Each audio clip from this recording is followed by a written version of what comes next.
You are turning in 10-minute bulletin of Binh Phuoc radio, television, and newspaper. You are with me, The Wang, and here are top news of today. Binh Phuoc driving digital transformation in healthcare. Rural development aligned with agricultural restructuring. Prime Minister proposes stronger cooperation with Cambodia in various fields. And later on, government allows early investment in 6 expressways before 2030. Ladies and gentlemen, to become a reliable investment destination, Binh Phuoc has not only leveraged its land advantages, but also made continuous effort to enhance its competitiveness, improve the business environment, and ensure transparency, stability, and favorable conditions for investors. The province has also implemented various policies to support and encourage enterprises. One standout achievement in attracting foreign direct investment in the Hyatt Kimia factory in Binh Phuoc Industrial Park, which manufactures baby diapers with a total investment of $250 million. We have received proactive and flexible support from the Binh Phuoc authorities, from handling administrative procedures to promptly addressing any issues, ensuring our project stays on schedule. The province has created a favorable business environment, allowing us to save time and resources to focus on production and operations. Binh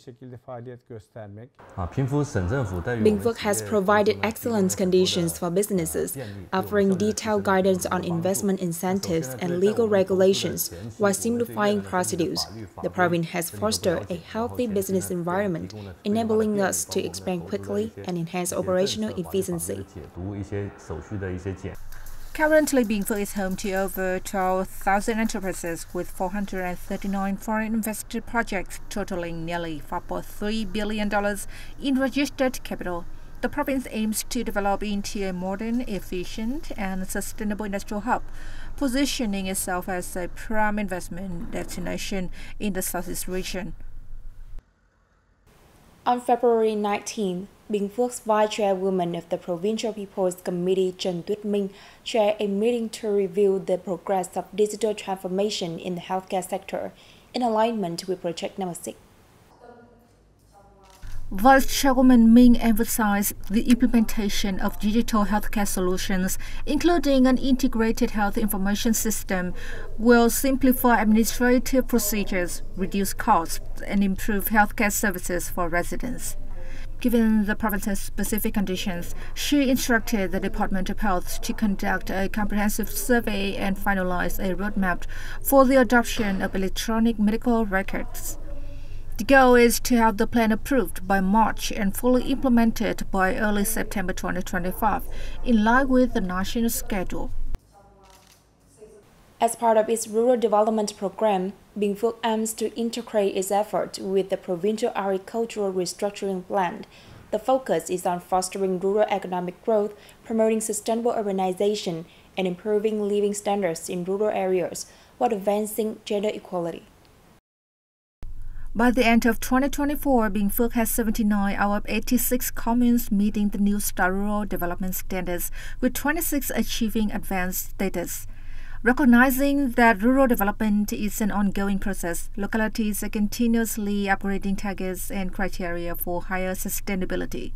By the end of 2025, the province aims to have 1 more commune meet the new rural development standard, 9 more achieved advanced status, and 7 attain exemplary model status. To accelerate the program, Binh Phuoc is prioritizing 3 key areas: reducing the disparity of new rural development between localities, strengthening value chain-based agricultural production, and developing synchronized modern rural infrastructure while ensuring environmental sustainability and preserving cultural heritage. By addressing these areas, Binh Phuoc is committed to creating vibrant, resilient rural communities that are well-equipped for long-term socio-economic growth.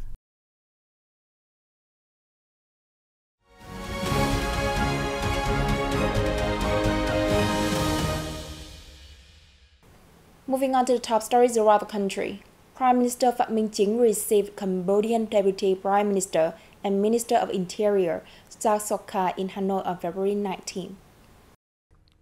The Vietnamese leader proposed two sides continue promoting border cooperation and collaboration in combating transnational crimes, particularly drug trafficking, human trafficking, and online fraud. Expressing his pleasure at the growth of Vietnam-Cambodia relations, Prime Minister Chính affirmed that Vietnam always attaches importance to and prioritizes the development of relationship with Cambodia.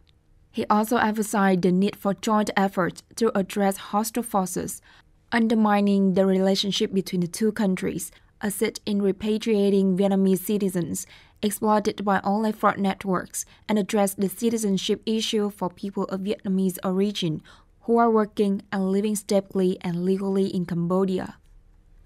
For his part, Sa Sok Kha said that his visit aims to further implement agreement and cooperation mechanism between the two countries. He expressed deep appreciation for the enduring Vietnam-Cambodia relationship, which has been cultivated by generations of leaders and people of both nations. He assured that Cambodia's younger leaders, including himself, are committed to further strengthening this partnership for even greater success. The Prime Minister had recently approved adjustments to the planning, allowing for early investment in 6 expressways before 2030 instead of after 2030 as initially planned. According to the adjusted road network planning for the period 2021 to 2030, vision to 2050, the Prime Minister allows the adjustment of the investment process for 6 expressways, including Sơn La Điện Biên Expressway, Bắc Cạn Cao Bằng Expressway, Tuyên Quang Hà Giang Expressway, Quy Nhơn Pleiku Lệ Thanh Expressway, section Quy Nhơn Pleiku, Gò Dầu Sa Máp Expressway, Hồng Ngự Trà Vinh Expressway, Dinh Bà Cao Lãnh Border Gate section, and An Hữu Trà Vinh section. According to the Ministry of Transport, the early investment in these expressways will have improved transportation, reduce pressure on the current national highways, and meet the economic and social development needs of localities. This adjustment aligns with the expected list of important national key projects for 2021 to 2030 period, vision to 2050, as stated in Resolution number 81/2023 of the National Assembly. The government has instructed relevant ministries and agencies to mobilize funds, accelerate investment preparation progress, ensure proper and effective implementation. In case resources are mobilized, early investment will be considered in accordance with Decision number 1454 of the Prime Minister. The Ministry of Industry and Trade had announced that processed chicken meat from Vietnam may soon be granted official export permits to Singapore within this year. That is the result of the meeting between the Vietnamese embassy and the Singapore's food agency. Singapore imports over 90% of its food needs, including approximately 1.28 billion Singapore dollars worth of various meats. However, Vietnam chicken meat, pork, and poultry eggs have not yet been allowed for official export to the country. Damian Chan, CEO of SFA, stated that in late this February, SFA and Vietnamese authorities will have a technical exchange and conduct online assessment of some chicken meat processing plants in Vietnam to complete the evaluation process according to Singaporean regulations. If the final assessment process goes smoothly, Vietnamese chicken meat may be granted official export permits to Singapore as early as 2025. The People's Committee of Hương Trà Town, Huế City, held a ceremony on February 19 to receive the title of National Intangible Cultural Heritage for the craft of making Vân Cù vermicelli. Vân Cù Vermicelli Village, Hương Toàn Khom Miểu, Hương Trà Town, has a history of over 500 years. On December 10, 2024, the Minister of Culture, Sports and Tourism issued Decision number 3979, naming the Vân Cù vermicelli making craft in the list of National Intangible Cultural Heritage. The recognition is not only a tribute to a traditional craft, but also a recognition of the profound cultural values of this land. The local government of Hương Toàn Khom Miểu and the residents of Vân Cù village are working together to preserve and promote the value of the Vân Cù vermicelli craft village, linked to developing community tourism, applying science and technology to vermicelli production in an environmentally friendly and sustainable manner. And that also wraps up our bulletin. Thanks for tuning in and goodbye for now.